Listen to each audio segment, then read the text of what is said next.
자, 세 번째 텐트. 칸셀루. 자, 칸셀루가 지금 상황이 조금 좀 애매해졌습니다. 자, 왜? 바이언에서 지금 현재 주전에서 밀렸습니다. 이유를 뒤에 설명을 드리겠습니다만 뭐 지금 당장 완전 밀려서 그냥 서버가 됐다 못한다 이런 개념이 아니라 어쨌든 지금 좀 밀려 있어요. 자, 그럼 우리가 상황 체크를 해봐야 되잖아. 일단 메인스티 팬에게 칸셀루란 칸통수, 바이언 팬에게 칸셀루란 초반에 좋았고 지금은 로테. 자, 근데 여러분 뭐 어느 팀이건 그렇지만 특히나 바이언은 칸셀루 좋은 선수죠. 맨시티 팬들은 감정적으로 당연히 안 좋을 수밖에 없지만 좋은 선수인데 바이언에 그러면 뭐 칸셀루가 천상천하 유호독전 최고의 선수인가? 그냥 이런 중에 하나입니다. 맨시티도 그랬지만 바이언 정도 되는 팀은 또 팀이 밀고 나아가고자 하는 방향이 중요해요. 여러분 이번 주 금요일에 지현이 형이 되게 뒷담화할 때 얘기를 했는데 어떤 플랜의 중심에 인물이 있으면 안 된다는 얘기를 합니다. 근데 뭐 이 정도 되는 빅클럽들은 무슨 메시 정도가 되면 모를까 선수 하나하나보다는 결과적으로 팀이 어떻게 가느냐가 중요한 거 아니야? 이렇습니다. 자, 그리고 레알 팬에게 칸셀루란 뭐 다른 거보다 그거죠. 보드진 풀백 영입 안 함? 왜 안 함? 칸셀루 얘기가 나올 때마다 레알 마드리드 팬들이 좀 아쉬워하는 게 있잖아. 왜냐면 지금 풀백 문제가 좀 크니까. 임대 직후 봅시다. 1월 말에 바이언에서 임대를 갔습니다. 그래서 포칼 마인츠전 바로 1도. 그 다음에 볼북전, 리그 볼북전 좋아. 그 다음에 리가 보훔전, 좌측 기용 뭐 굿. 그 다음에 계속 선발했어요. 특히나 바이언이 풀백 쪽에 공격력에 아쉬움이 있었기 때문에 칸셀루 크로스 딱 올리는 거 보세요. 역시 뭐 사실 뭐 칸셀루가 맨시티에서 좋았을 때는 그 자리에서 유럽 탑이었으니까 잘한다. 공격 포인트 기록하고 좌우 나대고 맨시티 팬들에게는 짜증이 나지만 이건 바이언이 잘 가져갔네. 자, 그런데 포인트가 파리전 이때 라이트백으로 나왔습니다. 그리고 하프타임에 폰지랑 교체. 이건 이제 여러 가지 뭐 이유 때문인데 어쨌든 폰지는 랩트로 나와서 바로 도움 기록. 1대0 승리 공포. 자, 그 후 공식전 3경기에서 선발 아닙니다.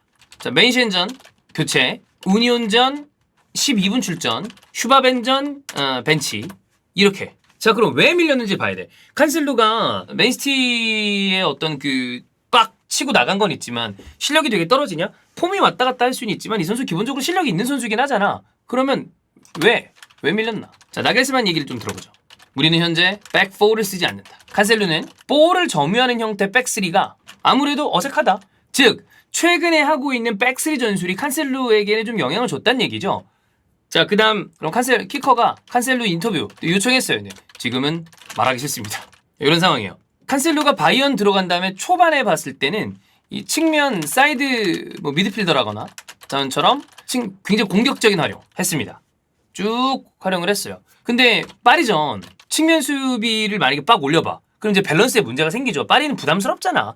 파리의 폼이 오락가락하고 이번 시즌 뭐 쉽지 않은 시즌을 보낸다 하더라도 파리에 있는 공격수들이나 자원들이 그냥 밀어서 올렸다가 뒤 공간 나오면 굉장히 부담스럽죠. 그러다 보니까 극단적인 전진은 자제. 그래서 칸셀루가 교체가 됐어요. 그때 이제 파리 상대로 변형 백3를 써본 거예요. 백3 선수를 썼어. 그 다음에 윙백 역할을 좀 변형. 근데 이게 괜찮단 말이야? 이래저래? 괜찮다라기보다 이걸 써보고 싶은 것 같아. 근데 이러면 전술이랑 칸셀루랑 딱 맞아 들어가지 않죠. 전술과 칸셀루가 딱 맞아 들어가지 않는다. 근데 이제 이게 재밌는 게 나만 재밌지 칸셀루 입장에서는 재미없겠죠. 맨시티도 백3로 이 형태로 전환하면서 지금 3-2-4 하나 쓰고 있잖아. 이때 칸셀루가 좀 애매해진 거란 말이야. 원래 이 맨시티는 쭉 경기를 보다 보면 이거 많이 쓰죠. 2-3-5 뭐 내지는 뭐 3-2-5 근데 2-3-5를 많이 써. 이제 아르테타의 아스날도 이런 형태로 2-3 빌드업을 많이 쓰죠. 그럼 여기서 칸셀루는 안쪽으로 좁혀. 로드리업 마치 미드필더처럼 그렇게 뛴단 말이야. 거기서 보여주는 영향력이 너무너무 크니까 주원이 형이 얘 풀백 아니야. 이게 무슨 풀백이야. 라는 농 섞인 이야기처럼 경기 영향력이 극대화될 수 있는 스타일로 뛰었단 말이에요. 근데 여기에서 칸셀루가 전개 좋죠. 전진 좋죠. 그러니까 좌측, 좌중앙 쪽에서 압도적인 활약 보여줬죠. 보면 와, 뭐 이런 선수가 다 있나? 라는 이야기가 나올 정도의 활약을 했었던 타이밍이 있었죠. 근데 월드컵 전후로 칸셀루 폼도 살짝 하락. 거기에 맨시티가 다시 이걸로 썼단 말이야. 3-2-4-1. 근데 이렇게 되니까 백3한테서는 악해? 좋은데? 미드필더 쪽에선 리코르이스? 뭐 괜찮은데? 그러다 보니까 입지가 불안. 그래서 불만. 겉돌고 나갈 때 맨시티 입장에서 통수. 이렇게 된 거 아니야. 네. 뭐 이런 상황이 됐어요.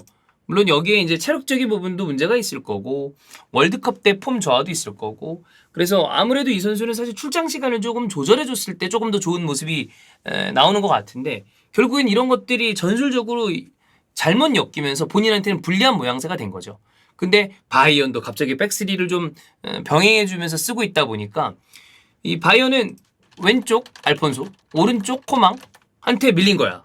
자 그러면 여기서 봐야 돼. 그러면 계속 이러려나? 나겔스만 지금 백스리 전술은 일단은 파리전을 많이 의식을 한 것 같아요. 파리 생제르맹 의식이 커 보인다. 그게 뭐냐면 지금 현재 전술을 계속 플랜 A로 밀 것인가? 이건 아닐 가능성이 크다. 센터백이 지금 자 덜리트 있습니다. 우파 있죠. 그 다음에 빠발, 스타니시치, 블린트 있어요. 블린트는 뭐 거의 기용이 안 되고 있습니다. 센터백 같은 경우 여러 가지 숫자적인 어떤 상황으로 봤을 때 이게 지금 스타니시치도 라이트백으로 본다면 전체적으로 딱 결과적으로는 백4를 쓰게 될 가능성이 크지 않나. 구성상 결국은 백4로 갈 가능성이 더 커 보인다. 근데 여기서 만약에 백4로 간다면 칸셀루가 다시 주전으로 갈 것. 특히나 칸셀루가 보여주는 측면에서 공격적인 그 위력이 세게 갈 때는 아주 위력적이기 때문에 네.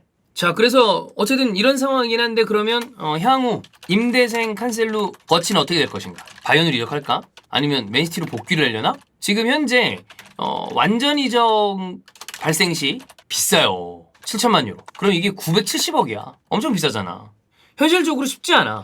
마즈라위가 돌아오면 활용도가 높습니다. 근데 이 상황에 한 명한테 거의 970억을 태워?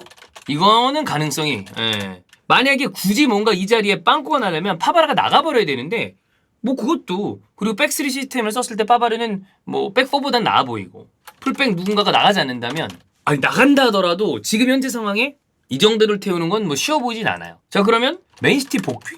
복귀는 하겠죠. 뭐? 임대 복귀.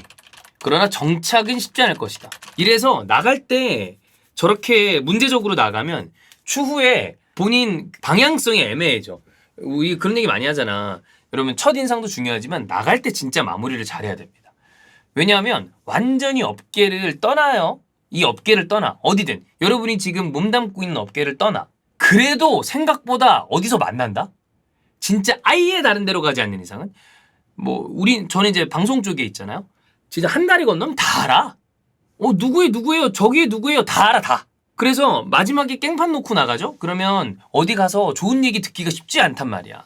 진짜 한국이 좁다고 조금만 넓혀가지고 나도 다른 업계라고 생각을 해봐도 거기도 조금만 건너면 다 알아. 아마 직장을 다니시거나 사회생활을 하시는 분들은 더 되게 많이 느낄 거예요. 야 이거 마무리가 진짜 중요하다. 언젠간 만난다. 그래서 속으로 하더라도 바깥으로는 포커페이스 유지하면서 정중하고 깨끗하게 나가는 게 일반적으로 유리한 경우가 더 많은 것 같아. 물론 너무 정도를 심하게 한다 그러면 야이씨 하면서 나갈 수도 있겠지만 펩이라는 사람이 한번 좀 분위기나 이런 걸로 봤을 때 척을 진 그런 스타일의 선수를 다시 받아줄 것인가? 펩이 칸셀루를 받을까? 노일 것 아마도. 팀 분위기를 얼마나 중요하게 생각하는데 이거는 그 바르셀로나 출신 라마시아 쪽 뭐 이런 쪽이 그 규율을 굉장히 중요하게 생각하고 그러기 때문에 이거는 저는 아닐 거라고 봐요. 최근에 이 막 그런 거 있잖아. 선수단에 대한 어떤 분위기나 승리하고자 하는 열망 이런 거에 대한 이야기를 하는 걸로 봤을 때 팀 분위기를 올려야 된다라는 생각을 펩이 많이 하는 것 같은데 이런 스타일의 선수가 다시 들어온다는 거는 펩 입장에서는 상상하기가 어렵죠. 네. 자 그러면 어디로 가? 모른다. 이게 뭐냐면 스타일이 독특하고 잘하는 선수이긴 해요. 잘하는 풀백. 다만 이적료 부분 때문에 오퍼가 또 쉽지 않을 것. 이 선수를 품을 수 있는 팀이 많아 보이지 않습니다. 워낙 고가의 선수기도 하고 잘하지만 뭐 예를 들어 어디나 그냥 갖다 박았을 때 막 잘한다기보다는 이 선수의 특장점을 잘 쓰기 위해서는 약간 또 전술적인 역량의 어떤 이런 부분이 있어야 돼요. 그러니까 칸셀루가 잘했을 때 우리가 일반적인 정통 풀백의 어떤 롤을 줬을 때 막 사이드를 파고 잘한다기보다는 독특한 느낌으로 이 선수가 아주 팀에 영향을 많이 끼치는 선수이기 때문에 이거는 감독이랑도 좀 잘 맞아야 된다고 봅니다. 그걸 잘 맞춰준 게 펩이었는데 펩이랑 같이 함께할 가능성이 떨어진다고 봤을 때, 거의 없다고 봤을 때 어디로 갈 것인가? 요거는 한번 주목해 볼 만하다. 이렇게 보면 될 것 같습니다. 자, 그러면 정리해 보겠습니다. 자, 충격의 노스웨스트 더비. 맨유는 분위기를 빨리 좀 추스려야 될 것 같고, 리버풀은 기세를 탔어요. 엄청 괜찮아 보여. 그 기세를 몰아가지고 4위 싸움을 해야 되는데, 토트넘, 리버풀, 뉴캐슬. 뉴캐슬은 분위기를 바꿔야 돼요. 리버풀은 이 분위기 유지하면 돼요. 토트넘은 모르겠어요. 네, 토트넘은 잘 모르겠습니다. 참 묘한 팀이에요. 네. 자, 그 다음에 아스날 극장골을 통해서 이번 시즌 그래도 좋은 분위기를 이어가고 있다. 선두를 유지하고 있는데 이런 기운이 굉장히 크다라는 이야기했고, 칸셀루 과연 어떻게 될 것인가, 칸통수, 요 얘기까지 진행해 봤습니다. 자, 그러면 텐트는 여러분 여기까지 하고요. 오늘 이따가 오후 중에 그 공지 올릴 거예요. 이번 주 일정 공지 올려드릴 거고, 오늘 FM 라이브, 내일 FM 라이브 월화 있습니다. 그것도 같이 함께 해주시고, 자, 그러면 오늘 월요일이니까 여러분 한 주 시작 상쾌하게 잘 하시고, 이따 저녁 라이브 때 덕현이 수빈이 라이브로 찾아오겠습니다. 바이바이.